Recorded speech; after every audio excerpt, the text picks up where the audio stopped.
His Excellency Dr. William Samoei Ruto extended an invitation to Her Excellency Samia Suluhu Hassan to visit Kenya.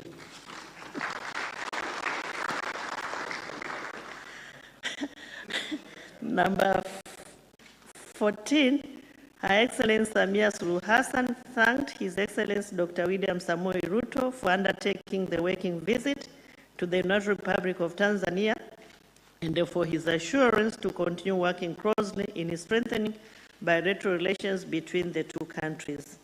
Her Excellency Samia Suluhu Hassan expressed her sincere gratitude to His Excellency Dr. William Samoei Ruto for honoring her invitation and for the open and fruitful discussion they held in a warm and cordial atmosphere. Done at Dar es Salaam on this day, of the 10th day of October 2022, na huo ndo mwisho wa communique.